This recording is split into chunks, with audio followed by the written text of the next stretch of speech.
sommes au Salon des Entrepreneurs 2019 et j'ai le plaisir d'accueillir Joséphine Goup. Bonjour. Bonjour. Vous avez créé TechFugees. Alors TechFugees, c'est l'exemple parfait de ce que la tech peut faire pour le bien, peut-être au service de l'humain. TechFugees, c'est une organisation lancée en 2015 pour développer l'empowerment des réfugiés à travers le monde. Racontez-nous un peu l'histoire. Ça commence en 2015 à Londres, effectivement. Ça commence lorsque il y a cette photo de ce petit bébé sur la plage qui émeut le monde. Et cette réaction, alors j'habitais à l'époque à Londres et j'étais proche de Mike Butcher, qui est l'éditeur de TechCrunch, magazine américain de la tech.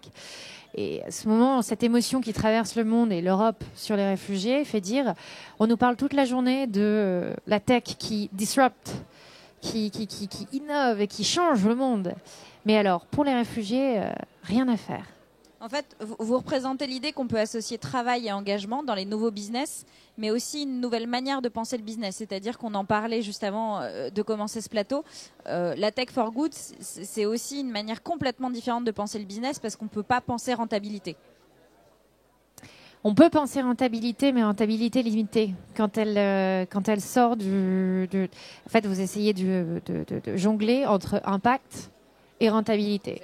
Et c'est important d'avoir de la rentabilité parce que sinon, vous n'êtes pas durable. Donc, faire un impact à 100% sur 3 ans et puis après abandonner les réfugiés à leur sort parce qu'on n'a pas été rentable et on n'a pas été responsable par rapport à cette rentabilité, c'est peut-être même plus désastreux. Oui, tout à fait. Donc, il faut faire vachement attention.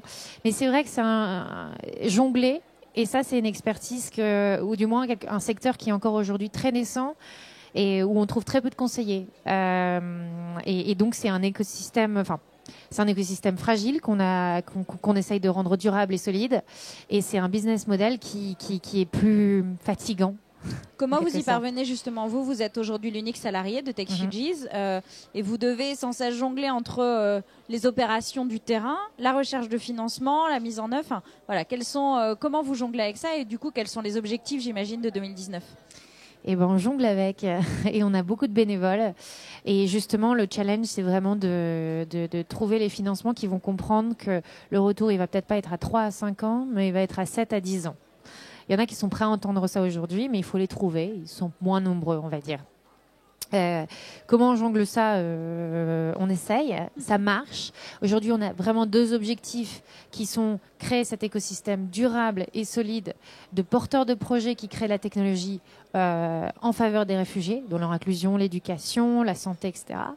Et puis rendre le monde de la technologie plus accueillant pour les réfugiés, que ce soit en les embauchant, que ce soit en les aidant à être porteurs de projets eux-mêmes ou à les aider à obtenir des outils digitaux qui puissent les remettre dans l'éducation, la santé, l'emploi, etc. Soit une porte, voilà.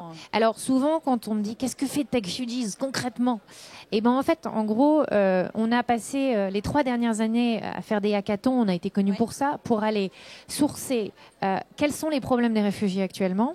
On en a trouvé 5 sur lesquels on peut travailler. C'est l'accès à l'info, l'éducation, l'emploi, la santé, l'inclusion sociale. Et quelles sont les idées? La vie en société, quoi. La vie en société, voilà, pour tout le monde, c'est la même chose.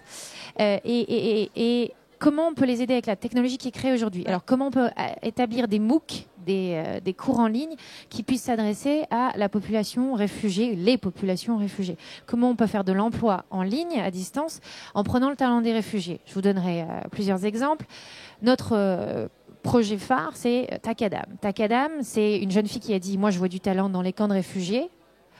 Ces jeunes garçons ont tous des téléphones mobiles ou ces jeunes femmes. Je vais leur donner un logiciel sur leur téléphone mobile, enfin une appli, qui va leur permettre d'annoter des images et des vidéos pour nourrir l'intelligence artificielle des entreprises. J'imagine de toute façon que tous vos exemples, on les retrouve sur TechFugees. Enfin, on les retrouve sur TechFugees. Voilà. Mais pour vous donner un exemple concret, voilà, c'est des jeunes qui sont dans des camps peut-être pendant 17 ans, parce que c'est la moyenne, en moyenne de rester dans les camps. Et ils vont pouvoir faire partie de cette intelligence artificielle, de cet effort, et puis avoir un emploi. Alors, c'est à distance, ça ne sort pas des camps. Mais on essaye de faire comme on peut. C'est une première marche. Et puis, le problème est politique. Et ça, vous l'avez dit. Merci beaucoup d'être passé sur ce plateau. Merci.